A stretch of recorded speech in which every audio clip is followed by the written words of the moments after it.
I am sure that everything is going to be better in the new world. There has got to be one place that is actually like the professor said. God forgive me. But I'm starting to think the professor was a liar. I'm already feeling better. Things are going to be all right. I have been so horribly unhappy so far that my heart is almost closed to hope. You think you've had it bad? You've not known misfortunes like mine.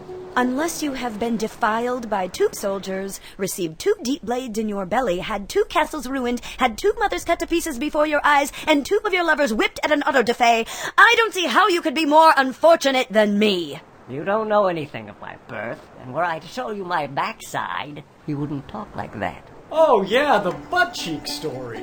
How did that happen? I'll tell you, if you'll take me inside. I've not always had bleary, bloodshot eyes. Neither did my nose always touch my chin. Nor was I always a servant. I'm the daughter of Pope Urban X and the Princess of Palestrina. I was brought up in a palace to which your German castles would not even serve as stables. One of my gowns was worth more than all of the magnificence of your Westphalia. As I grew up, I improved in beauty and wit, and my ladies, when dressing and undressing me, would fall into ecstasies and proclaim how happy men would have been in their place. My fiancé was the most noble Prince Massa Carrara. 2 days before the wedding, his mistress invited him to drink chocolate with her. He died in the most terrible convulsions. My mother decided we should leave the city. We embarked on a galley which was gilded like the altar of St. Peter's in Rome. Pirates soon boarded us. Our men flung themselves to their knees, begging for absolution like all the Pope's men do.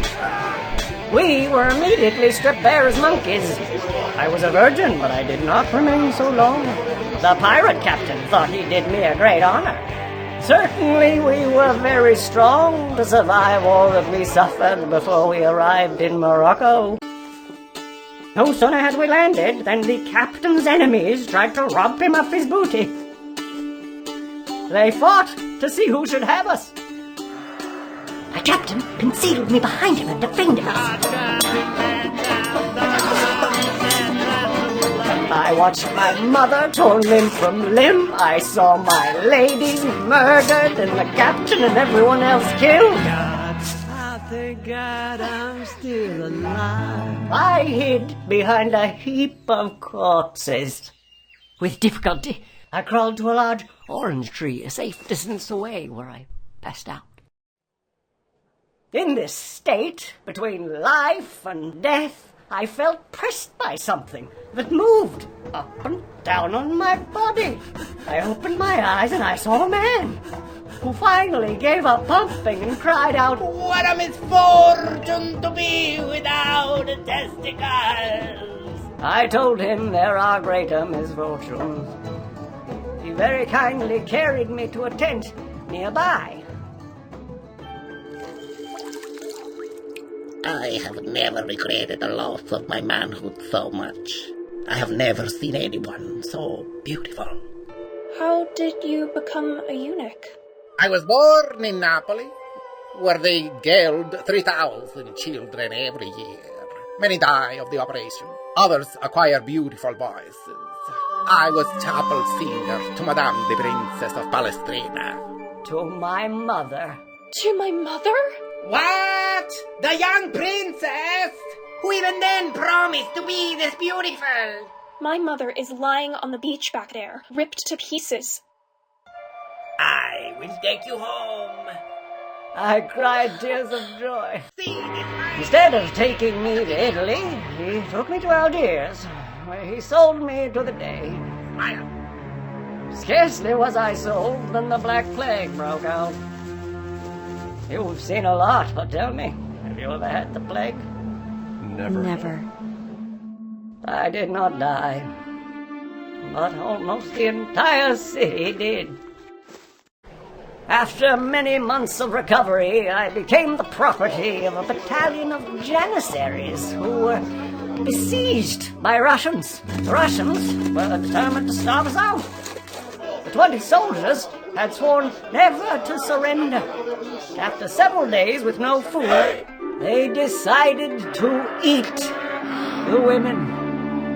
We had a very pious and humane imam who begged them not to kill us all at once. He told them, Not only one buttock from each of these ladies. Do it again in a few days, if you must. Heaven will see your charity and send you relief. just as they finished the meal we provided, Russian reinforcements arrived by a flat-bottom boat. Not a Janissary escaped. I traveled all of Russia after that. I was an inn servant at Riga, in St. Petersburg, Moscow, Penza, Sarov, Lensk, Warsaw, The Hague, and Rotterdam. I became old in misery and disgrace, having only one half of my posteriors, and always remembering I was a pope's daughter. 100 times I've been at the point of killing myself, but still I love life. Is there anything more absurd than to detest existence and yet cling to one's survival? I can afford a penny a week. I ended up the servant to Don Issachar, who gave me you. Are you happy now? Do you believe that this is the best of all possible worlds? I'm now more interested in your troubles than in my own. It's enough just to be distracted. I'd never have brought it up if she hadn't provoked me. And we need some way to pass the time. You can ask any passenger on this ship. If you find one that hasn't been miserable, you have permission to throw me overboard head first. When my brother grabbed me by the throat, I took the knife and I jammed it into his gullet. She put the kids in potato sacks and threw them off the bridge. The entire city burned to the ground. They sawed my leg off and the knee. I was circumcised at 36. I mean, but from now on, it's going to be fine. Right? Tomorrow may bring pain and sorrow. Yesterday is a bit of grief and woe. But today